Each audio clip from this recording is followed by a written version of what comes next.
everyone. As she indicated, I'm Dan Putler. I am the Chief Data Scientist at Alteryx. For my day job, what I do is sort of a combination of product development and product strategy associated with what we do in the area of predictive analytics.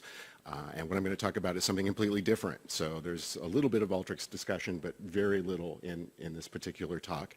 What I'm going to be presenting is work that we did as part of a program with the Department of Health and Human Services as part of an activity that we do at Alteryx, which is called Alteryx for Good. So in that particular case, we did this for gratis, doing a project that would potentially help people who were looking at locating opioid treatment facilities in underserved areas. And we've had some take-up associated with the work we've done in this particular area at this point in time. This is joint work I did with a former Alteryx colleague named Ben Burkholder. He was sort of the expert on the app that I will be showing and sort of the underlying data elements of it, and the statistical modeling underneath it are things that I did. So the roadmap of what I'm going to talk about today is I'm going to, yes, life is short, eat dessert first. And so what I will fast forward to is the final app that we developed, so you can take a look at it. And then what I'm going to do is dig into the things that went on associated with creating that app. So once I've shown the app, they can cut me off at any time. And what we'll talk about is what the app requires and the challenges that are involved.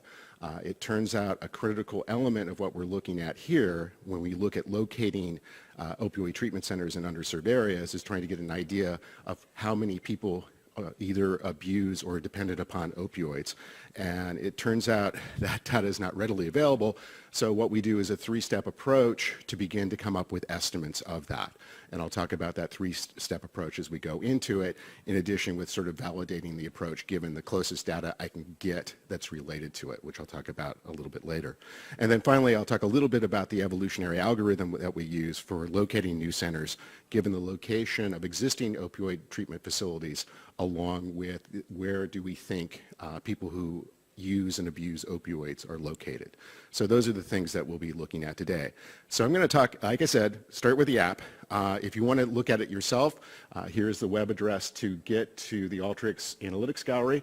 And if you search for opioids, you'll wind up being able to get to that. This should be pretty quick. So what I'm going to do is pop over to a web browser, since I already have it ready. And this is what it sort of looks like. So I'm going to run this particular app at this moment in time. So I'm going to click on it. And we've set it up with an interface. Originally, we did it for 3 states, and what we did is we exposed it. So what I'm going to do is locating, if I were to locate 10 new opioid treatment facilities, where would I locate them in the state of West Virginia? So at this moment, I need to go down to do this analysis for West Virginia. And West Virginia is sort of critical when we look at opioid use in the U.S. I'm going to hit run. Now, underneath the hood, it's using a approximate method for optimization, so it takes about 2 minutes for this to run. So I'm going to kind of pop to results. So I'm going to hit run at this moment, and you can believe that it is actually doing what it's supposed to do. But I'll show you what is supposed to come out of it when we do that. So I'm going to choose a run that I've done before. We'll get the same results associated with it. And what we get is where do we locate the 10 facilities and how many people are covered that we expect to be covered in terms of users and abusers of opioids. And we get the location of where they're located. And in this particular case, what we're showing in the underlying choropleth map here is the expected number of people who are using and abusing opioids in this area. And what you'll see is the red dots are the existing treatment facilities. And if you look at it, you can tell that obviously there are areas in the state of West Virginia that have a high concentration or expected high concentration of opioid users who currently aren't near a treatment center. And we know from other surveys that that's one of the impediments of getting treatment for opioids is proximity to a treatment center. So that is what the app ultimately does. You can do multiple state regions, you can use single state regions, et cetera, et cetera. So there are ways of actually customizing that beyond what we've done up to this point in time. So let's go back to the talk. And if time requires, we'll show that we actually did run this stuff at the end of the day. So what does the app require? It turns out it needs a demand surface. So some of this nomenclature is going to be coming from retail site location literature. So I'm sitting here among people who do public health and biostatistics, and yeah, I'm an economist by training, and the technology I'm using is really oriented towards retail site location, but we get exactly the same sort of thing going on in this particular case. A demand surface is basically getting the expected level of demand for a set of small geographic areas. Turns out the smaller the area, the better, because what we're going to do is locate, and then we're going to do a radius around a new location and basically count up the number of people who are being covered by that new site. And so this is sort of a standard thing that goes on. So we need that demand surface. We need lat-long coordinates of existing treatment facilities. We need the coordinates of new potential facilities. In this particular case, we wound up using census tract centroids, but it could also easily be adjusted so we could take an actual list of addresses of potential available sites to come up with where do we want to locate a new treatment facility. The number of desired new locations, so the example I just did was West Virginia, and looking at 10 new treatment facilities within the state of West Virginia. We need an optimization algorithm, and it turns out the nature of this optimization doesn't really lend itself to traditional mathematical programming models. So as a result, we use an approximate optimization method in this particular instance, which is using an evolutionary algorithm to do that. So that's what goes on to it. There is a challenge in terms of creating this demand surface, which is really the kind of central piece of doing this app. And it turns out data on the number of individuals who abuse or are dependent upon opioids in small sub-county level geographic areas is simply not available. Right? The closest you can get for half the counties in the U.S. is the number of people who have died of a drug-related overdose. Right? So they're related to one another, but it's not exactly what you want to look at in that particular case, and I'll talk about that in a little bit more detail. So it turns out we have data available to us that would allow us to estimate the number of people who use or abuse opioids. One of those is the individual level annual survey data from the National Survey on Drug Use and Health from the U.S. Department of Health and Human Services.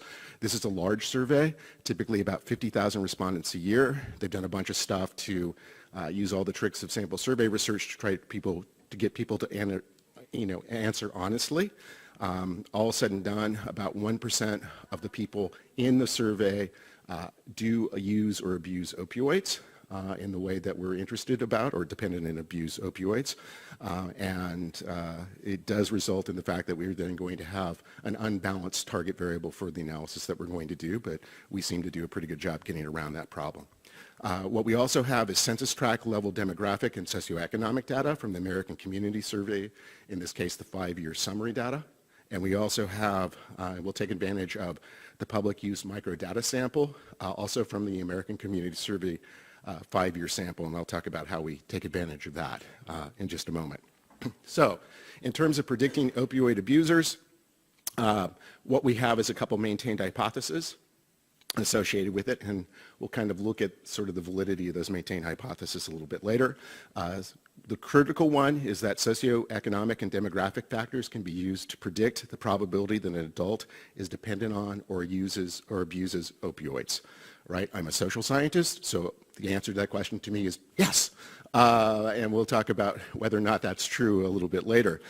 The other thing that goes on is this approach that we're using is really aspatial in nature. So another maintained hypothesis is that unobserved spatial effects do not overwhelm the observed socioeconomic and demographic effects that we can actually get information on. The approach itself, it's 3 steps. The first step, estimate an individual level binomial probability model of opioid abuse dependence among adults age 18 and older using demographic and socioeconomic categories as predictors. So everything is done as a categorical variable, nothing is done as a continuous variable, ultimately because what I need to do is come up with a complete set of categories which gives a socioeconomic and demographic profile for an individual, and it turns out there are like 26,000 of those profiles that we'll take advantage of. For each census tract in the 50 states and the District of Columbia, we estimate the joint distribution of the demographic and socioeconomic factors using a tried and true old technique known as interdisproportional fitting. I find that most people don't know what that is at this moment in time. They probably should learn, in my opinion, because it turns out to be really useful for a number of things. And that allows us to estimate the number of adults in each joint demographic and socioeconomic category in an individual census tract. And that allows us to do the third step, which is we multiply the probability that an individual in a given demographic and socioeconomic category will abuse or is dependent upon opioids, and then we multiply that by the estimated number of individuals in that category in a census tract, and then we sum across all of the socioeconomic and demographic categories to come up with the total number, right? So if we look at what goes on in terms of coming up with that binomial probability model, and I'm going to skip over this slide real quickly, I'm using sort of modern data sciences approach, using a traditional trained test setup to come up with that binomial probability model. We use a number of the newest or the most popular methods associated with doing this sort of thing in data science applications. If you look at what goes on, the final best model, which is a gradient boosted model, using four-way interaction effects, does pretty well. The F1 statistic is particularly kind of interesting or solid given the fact that I've got a really unbiased sample, or a really biased sample associated with the fact that I've got 1% who have this particular issue. And having an F1 statistic at that high is actually kind of surprising to me. The AUC, area under the curve, is also pretty reasonable in this particular instance, so we're pretty happy with this particular model. Now what we did is we had a 65-35 split when we did sort of the model selection element of it. What we do is we take that best model and re-estimate it using all of the records in the data. So something on the order of 42,000. So it's a pretty big survey. All right, if you look at what goes on in terms of the drivers associated with it, these are the main effects associated with the underlying variables that we're using in terms of their relative importance, just to kind of give a face to what we're looking at here. So someone who's likely to be abusing or dependent on opioids, or the most likely person, is going to be a male between the ages of 25 and 29 who is white, who is unemployed, particularly if it's associated with a disability, tend to have low educational attainment, tend to be single, tend to have low incomes or household incomes. And so basically what we've kind of determined over time, because we've looked at this in the UK as well, is that basically a combination of economic opportunity and household structure seems to matter a great deal about whether or not someone abuses opioids. So a married couple who are somewhat older and are of Asian ethnicity are going to be the lowest probability of using opioids or of abusing opioids. Okay, now the next part is implementing the IPF for the app. The census tract level marginal distributions come from the summary data of the American Community Survey, the most recent 5-year estimates that are available at the time that we did this. There are 72,240 census tracts in the United States, and so we're going to estimate out the joint distribution of the demographic characteristics across this 26,000 some odd different socioeconomic and demographic categories using IPF. So yeah, there's a lot of slog that goes into this. What we do to do IPF is we use a single informative seed table, and that's constructed using the public usage microsample data from the American Community Survey. Again, the 2012-26 5-year estimates, which is a subset of responses from that survey. It's a big subset, 15.7 million respondents from the full survey, with identifying information removed, right? So all the spatial information kind of goes away at that moment in time. So for each census tract, this creates an estimated contingency table with 26,880 cells, with each cell representing the expected number of adults with a specific set of socioeconomic and demographic characteristics. The typical cell value is less than one person, since a typical census tract has between 4,000 and 5,000 people within them. But basically what we've done is just numerically integrated over the entire thing to come up with the underlying estimates associated with it, right? So this is the results that we get associated with doing that. Nice thing about census tract, I can aggregate them up to county level. If I was showing you 72,000 different little spots, this would be gibberish. But you can see what we get associated with it here.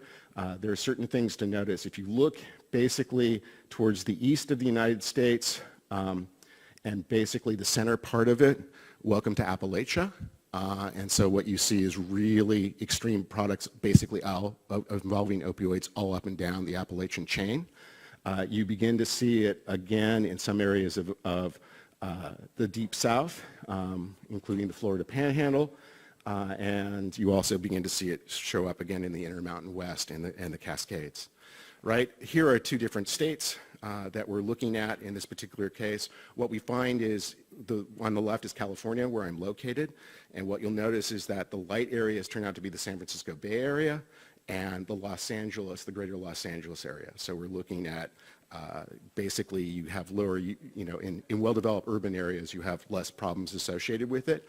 Northern California is a problem area, and it's been identified as a problem area for opioid abuse, and West Virginia is sort of a mess. Now, we've sat down and done this, and this three-step approach, there's this basic question, is it valid? As I've indicated already, we can't do it directly because we use the three-step approach because there was no data available. So what we do have is data that is available that's close to it is drug overdose death rates by county. And what we find is that for drug overdoses, opioid use is kind of the driving thing for opioid or for drug overdose deaths, but it's not the only thing, which leads to some issues. There are inconsistencies in reporting deaths across jurisdictions. There are some states' data that I don't actually believe at this point based on what I've seen. Drugs other than opioids can lead to overdose deaths. There are spatial patterns in both the types of heroin available and the presence of fentanyl in that heroin. Fentanyl is a synthetic opioid which is incredibly powerful and can kill you really rapidly. It tends to happen in the east versus the west because of the difference in the type of heroin that is available. Non-resident overdose are also not taken into consideration. This matters for Clark County, Nevada, better known as Las Vegas. Okay. The next thing that goes into it is what we did is took for each county, and roughly half the counties have this drug overdose death data, and we basically ran a simple regression to take a look at, hey, is there a relationship between what we expect to have in terms of the number of people who use or abuse and are dependent on opioids and the death rates. And what you find is, yeah, it's pretty strong. The correlation, the simple Pearson correlation coefficient is 0.51. So we're feeling pretty comfortable about that. The optimization problem, locate a desired number of treatment facilities basically within a 10-mile radius. What we're going to look is the number of people within a 10-mile radius. And what we're also going to wind up doing is make sure that all the facilities are at least, that the new facility is at least 5 miles from an existing facility. To avoid having the two new sites locate adjacent to one another, we introduced a penalty function that's used to discount the expected number of opioid abusers served by each facility if they locate too closely to one another. And the list of possible locations are taken to be the census tract centroids, but like I indicated, we can take advantage of addresses as well. And then finally, the optimization is implemented using an approximate evolutionary algorithm via what we call location optimizer macro within Alteryx. So that's what we've done. We've got areas of potential improvement. We need to develop measures of uncertainty, and the way to do that is via simulation. It's something that's the only way I can think of to get measures of uncertainty associated with what we're doing. We need to investigate the benefits of newer methods for estimating the joint distribution of the relevant socioeconomic and demographic factors. I have done work in this particular area. It turns out it worked really well for simple tables, and it works better than IPF, but not a lot. And it doesn't work well for complex tables, and this is a complex table. Improvements in the distance decay function, that penalty function that we're using is a little funky. So there are things that we can do in terms of improvements to what's known as a distance decay function within the retail site location literature and take advantage of that in the optimization models that we're using. And with that, I probably have time for one question. Yes, one quick question. Oh, God, so many. I need to pay, but you go ahead. So thanks for your talk. I was just wondering about the types of clinics that you were modeling. So are these outpatient versus inpatient clinics? I know some patients will travel or if they're going to need inpatient. Yeah. So most of the clinics are outpatient in nature. There are some inpatient clinics. What we did for this round is we didn't differentiate inpatient versus outpatient. What we're really looking for were for areas that no one was really being served. All right. Okay.